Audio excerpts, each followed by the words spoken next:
Olá, boa tarde a todos. Sou a Emma do GEF Diniz Lisboa, Grupo de Estudo de Filosofia de Fátima, em Lisboa, e estou aqui para fazer convosco a 11ª aula do estudo de livros de filosofia clássica do ensino médio. Portanto, ela baseia-se em 3 passos: o estudo da filosofia clássica de ensino médio, o estudo da cartilha de Fátima e as ações sociais. Vamos então aqui aprender juntos e eu vou projetar a tela na página 52. Aqui está. Vou fazer então aqui a projeção, compartilhar aqui a tela convosco, para ser mais fácil o entendimento. E hoje, nesta 11ª aula, vamos falar acerca da ironia na música. Eu vou começar aqui a ler-vos. A ironia não é privilégio da filosofia. Ela ocorre na literatura, na música, na comédia. Sua característica principal é remeter-se a uma determinada situação social para interrogá-la. Para entender a utilização da ironia na música, podemos nos remeter a um período histórico do Brasil bastante recente, o período da ditadura militar, que foi de 1964 a 1984. Portanto, foi aqui um longo período, ou seja, durante 20 anos.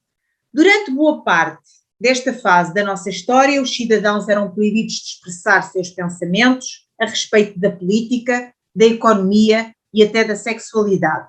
Neste período, as obras de arte, como filmes, novelas e músicas, eram censuradas pelo poder público. Assim, como Sócrates na Grécia Antiga, no Brasil muitas pessoas foram presas, exiladas e mortas por insistirem em defender o direito à liberdade do pensamento. Como Sócrates, algumas músicas utilizaram a ironia como forma de questionar aqueles que se afirmam pelo poder da força física e não pela qualidade de seus argumentos. Podemos citar Chico Buarque da Holanda, cantor e compromissor, que no período da ditadura utilizou a música como forma de engajar na luta contra a ditadura. A esse tipo de música podemos denominar arte engajada.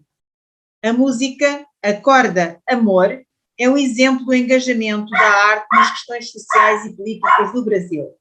E eu vou partilhar convosco esta música maravilhosa de Chico Buarque para que vocês possam acompanhar comigo. Portanto, foi uma forma de Chico Buarque se expressar.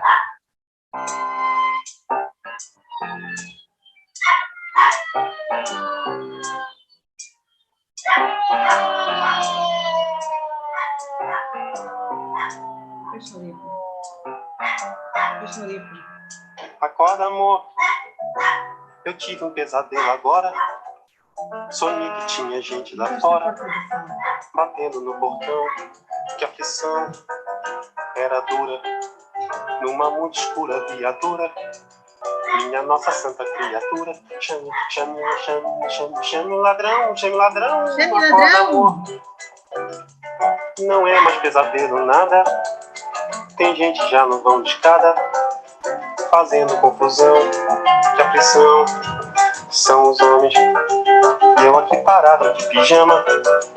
Eu não gosto de passar vexame. Chame o ladrão, chame o ladrão.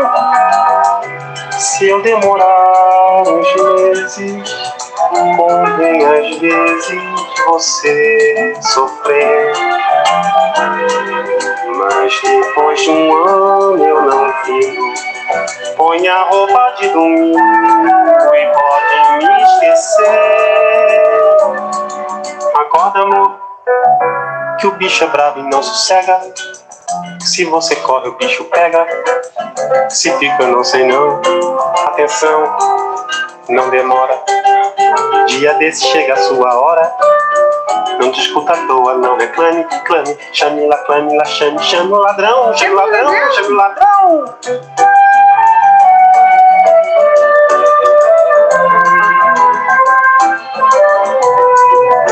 Não esqueça a escova, o sabonete, o violão.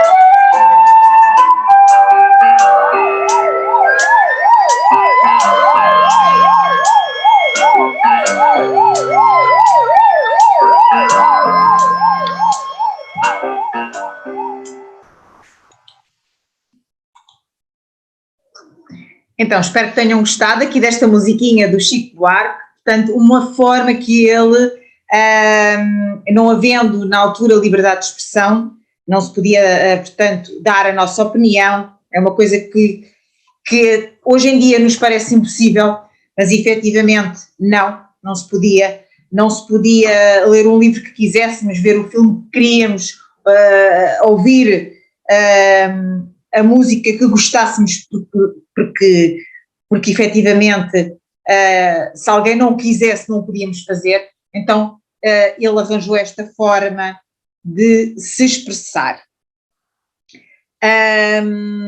Portanto, havia uma ditadura aqui civil-militar, portanto tinha o apoio dos civis, da classe média, e os militares mantiveram-se no poder durante estes 20 anos, portanto desde 64 a 84. Até havia um slogan que era: o Brasil, ame-o ou deixe-o, ou seja, quem está mal que se mude.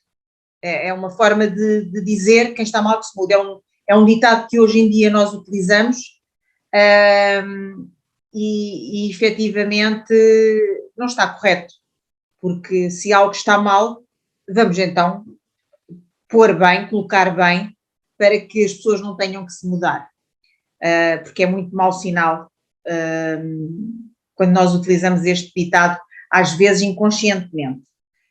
Os artistas então procuravam expressar-se e fizeram na altura através da música. Ele foi um dos combatentes, Chico Buarque, da ditadura militar, com as suas canções, chegou a inventar um heterónimo, ou seja, ele atribuía a obra portanto, a outra pessoa imaginária, para não se identificar com as músicas que ele escrevia e cantava. Portanto, esta ditadura militar brasileira foi responsável pelo aumento da miséria, do enfraquecimento dos serviços públicos, do ensino e saúde e pela falta de liberdade democrática durante todos estes anos. Eu vou aqui voltar então a compartilhar a tela convosco para prosseguirmos aqui um bocadinho mais na leitura. Eu vou ler um trecho da música, Acorda Amor. Eu tive um pesadelo agora, sonhei que tinha gente lá fora, batendo no portão. Que aflição! Portanto, era uma aflição, toda aquela situação, e ele está aqui a expressar-se na música. Era a dura, numa muito escura viatura, minha nossa santa criatura, chame, chame, chame lá, chame, chame o ladrão, chame o ladrão. Portanto, é um excerto aqui da música. Fica aqui o desafio de uma pesquisa, em que diz: pesquise e obtenha a letra da música Acordar Amor, de Leonel Paiva e Chico Buarque. Se possível, encontre também a música para ser ouvida em sala de aula. Portanto, eu já coloquei, já fiz aqui uma parte do desafio que está aqui na página 53. A música Acorda Amor tem dois sentidos, um real e outro aparente. Quais são os sentidos e qual o papel da ironia na ocultação e na revelação deles? Pesquise outras músicas e estilos de música onde a ironia está presente. Traga para ser ouvido e discute em sala de aula. Sala de aula, com a família, com os amigos, onde efetivamente entenderem. Entretanto, vamos passar aqui para a ironia em Machado de Assis. Portanto, Machado de Assis, que era um afrodescendente, nascido na cidade do Rio de Janeiro. Eu fiz aqui uma pesquisa, um trabalhinho de casa, digamos assim, para partilhar convosco, acerca desta personagem, desta pessoa, portanto, acerca de Machado de Assis. Portanto, ele era neto de escravos alforriados, foi criado numa família pobre e nunca pôde frequentar a escola, mas conseguiu instruir-se por conta própria. Portanto, ele tinha tanto interesse pela literatura que acabou por conseguir superar-se a si próprio e aprender sozinho, com as suas pesquisas e com a sua vontade. Ele perdeu a irmã e a mãe e o pai ainda era menor idade, portanto, fez com que ele aos 16 anos já trabalhasse numa tipografia, portanto, às vezes as adversidades lançam-nos para patamares acima, obrigam-nos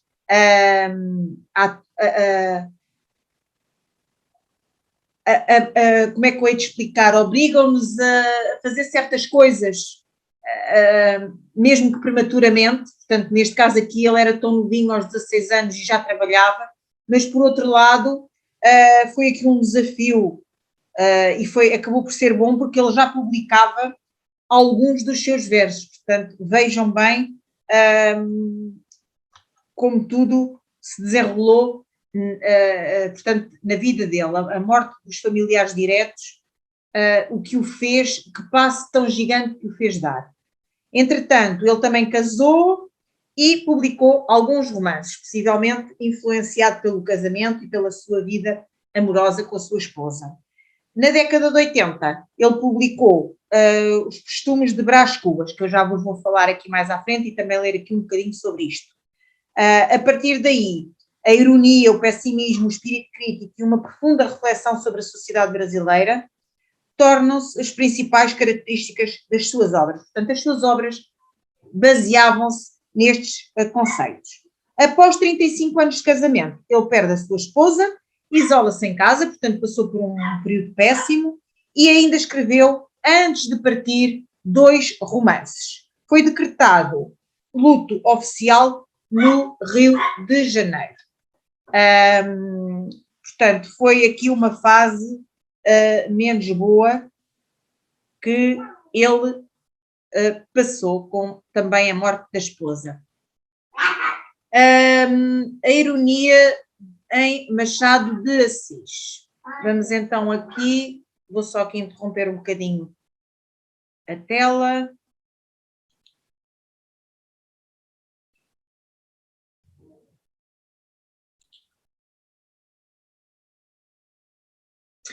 Então, falando aqui um bocadinho das memórias de costumes, ele então utilizava pseudónimos nas suas crónicas, que escrevia para os jornais, para não ser identificado. Portanto, como 84% da população, mais ou menos, era analfabeta, portanto, o público dele era mais restrito e etilista. Então, ele cria esta personagem Brás Cubas para ser o narrador, digamos assim. E reconta a vida depois de morto, expondo de forma irónica os privilégios da elite da época. Portanto, ele acaba por, através dos livros, fazer críticas à sociedade e à escravidão e ao racismo, de uma forma irónica e com humor. Vou então aqui voltar a compartilhar a tela convosco e ler aqui mais um pouco sobre a ironia em Machado de Assis. A ironia é um recurso de pensamento frequentemente utilizado na literatura brasileira. Consiste em dizer o contrário do que se está pensando ou satirizar, questionar certo tipo de comportamento com a intenção de ridicularizá-lo, de ressaltar algum aspecto passível de crítica. Portanto, através da sátira e da ironia, digamos assim, dizendo o contrário, acabam por fazer aqui e ridicularizar os comportamentos que existiam, portanto, naquela época. Machado de Assis assume o realismo para questionar os valores da sociedade carioca, fundada no romantismo burguês, europeu e decadente no século XIX. Para isso, o autor cria um personagem, Brás Cubas. Em Memórias Póstumas de Brás Cubas, um romance considerado realista, Machado de Assis dá vida a um narrador que já está morto, a fim de narrar a vida com total isenção e descomprometimento. Ironicamente, Brás Cubas assim escreve a dedicatória do livro, aqui entre aspas, ao verme que primeiro roeu as frias carnes do meu cadáver, dedico como saudosa lembrança estas memórias póstumas. Portanto, ele dedica o livro ao verme que primeiro roeu as frias carnes do meu cadáver. Portanto, dedica aos vermes. Talvez, e vou ler aqui um trecho do livro, talvez espante ao leitor a franqueza com que lhe exponho e realço a minha mediocridade. Advirto que a franqueza é a primeira virtude de um defunto. Portanto, para ele, os defuntos é que eram os de maior franqueza, porque diziam tudo o que queriam e bem lhes apetecia, porque ninguém lhes podia apontar o dedo. Portanto, eram livres de se poderem expressar. Na vida, o olhar da opinião, o contraste dos interesses, a luta das cobiças obrigam a gente a calar os trapos velhos, a disfarçar os rasgões e os remendos, a não estender ao mundo as revelações que faz a consciência. Mas, na morte, que diferença? Que desabafo, que liberdade.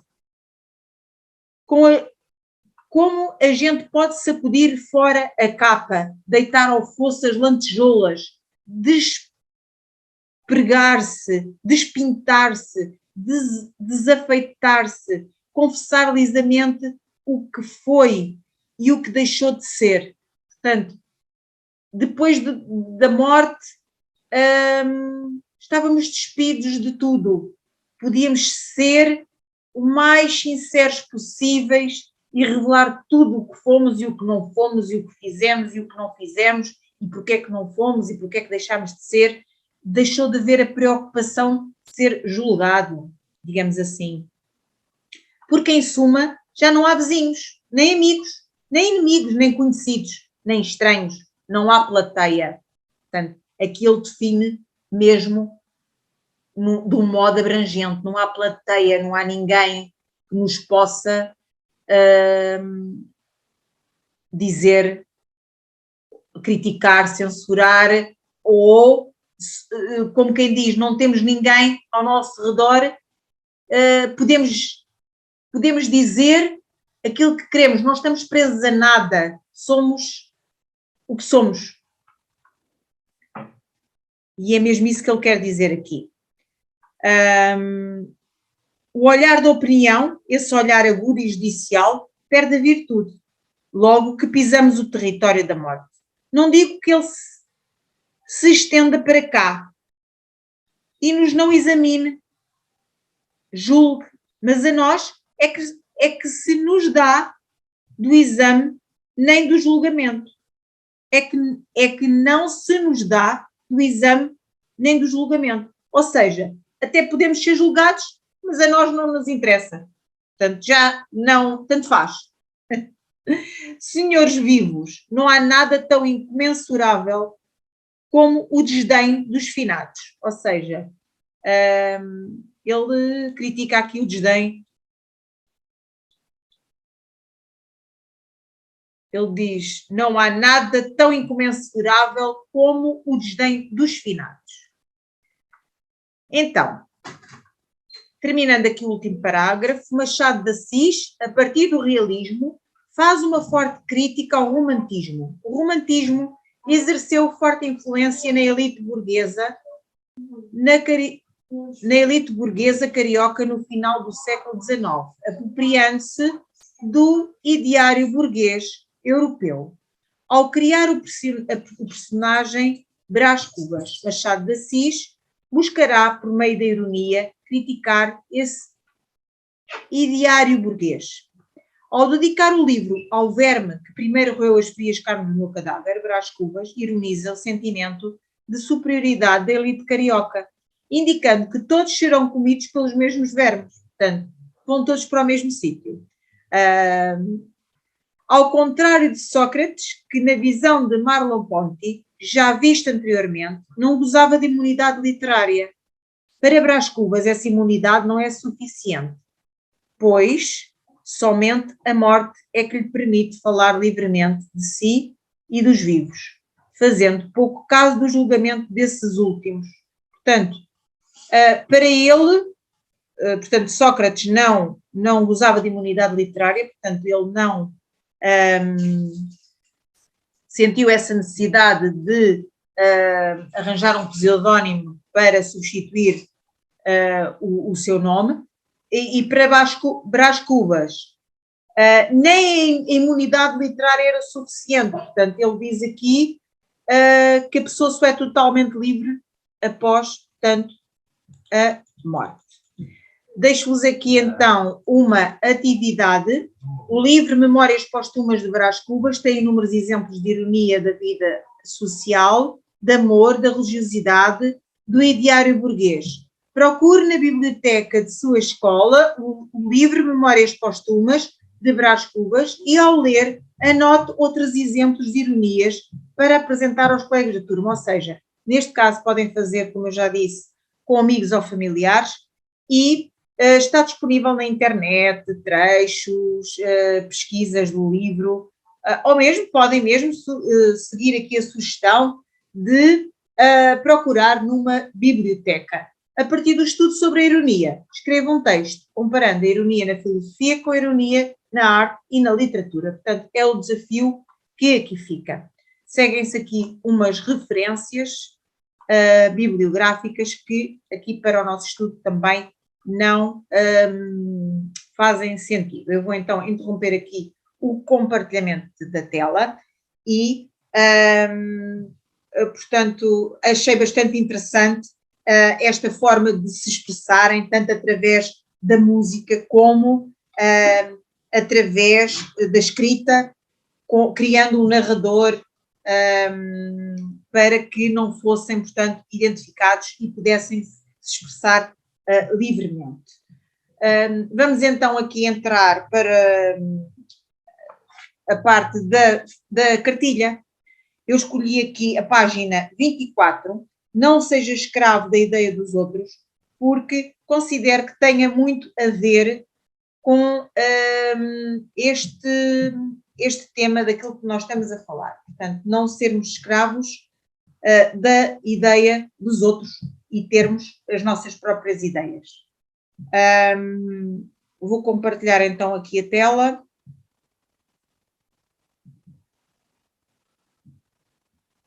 Vou compartilhar então aqui a tela com a cartilha.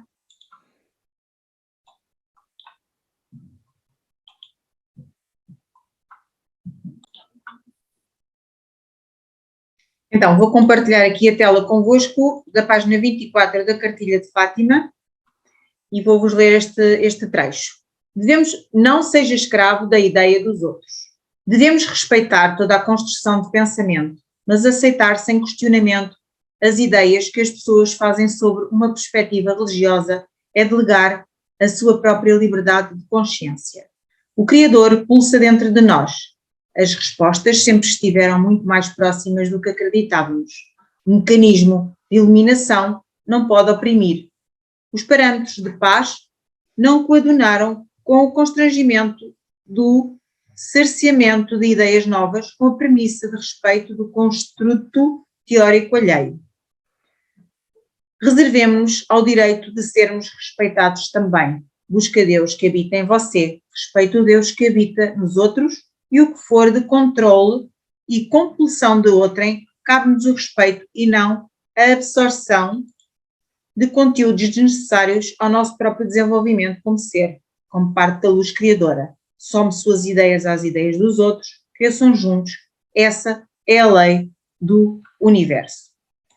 Portanto, eu gostei muito aqui deste trecho, tem a ver com aquilo que falámos, tem a ver indiretamente, porque a nossa liberdade de expressão significa não sermos escravos das ideias dos outros. Portanto, se eu for escrava das ideias dos outros, vou segui-los cegamente e não vou ter a minha própria, portanto, opinião, a minha própria ideia. Nós devemos sempre respeitar a ideia do outro, mas, portanto, formar a nossa própria opinião. O importante é, portanto, partilharmos ideias. Quanto mais ideias nós partilharmos, quanto mais opiniões nós ouvimos, melhor podemos formar a nossa opinião. E o crescimento é mesmo isso, portanto, é aceitarmos ouvir o outro. Não quer dizer que tenhamos que seguir a ideia dessa pessoa, mas juntar um pouco de cada ideia, adicionar-lhe a nossa e formar uma ideia mais concisa, mais firme, a nossa opinião.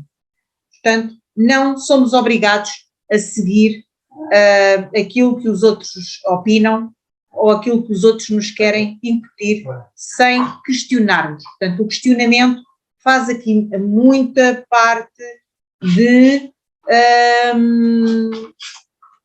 a liberdade de questionarmos, portanto, faz aqui parte deste processo. Portanto, nós não devemos de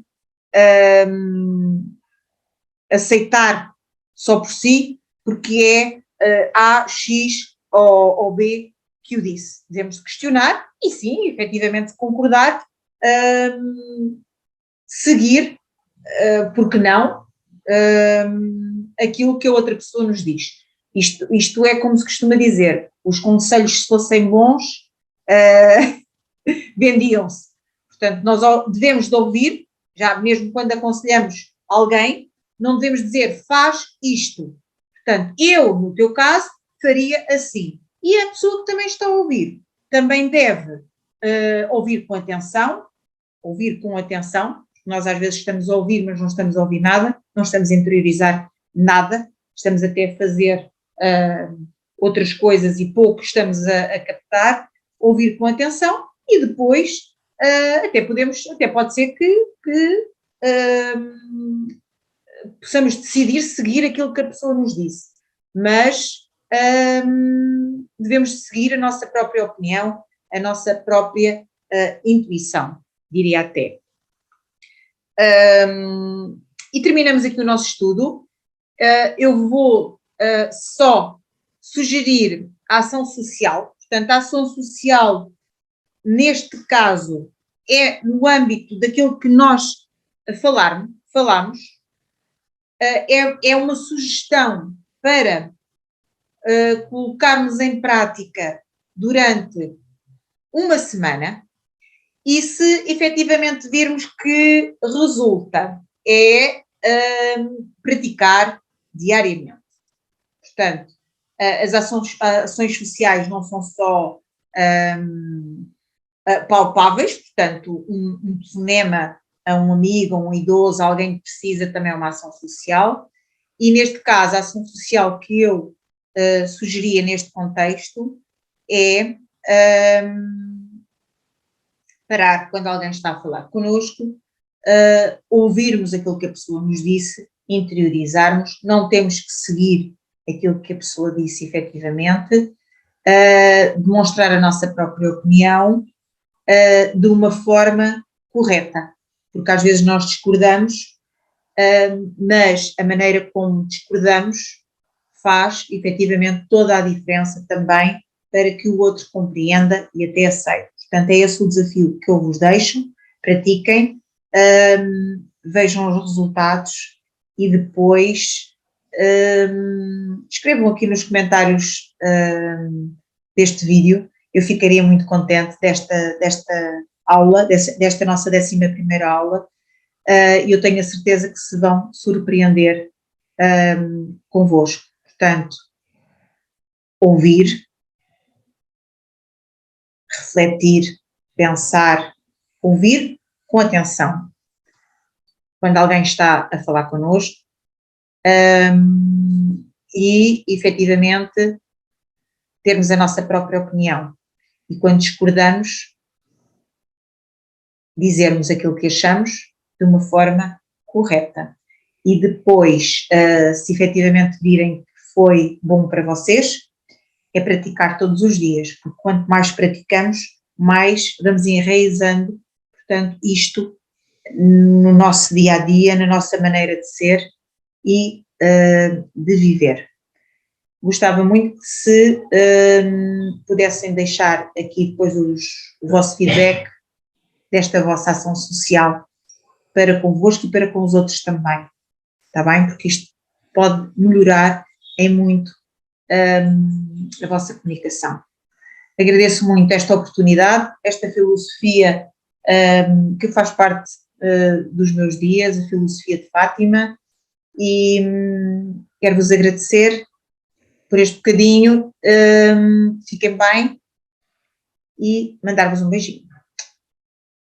Até à próxima.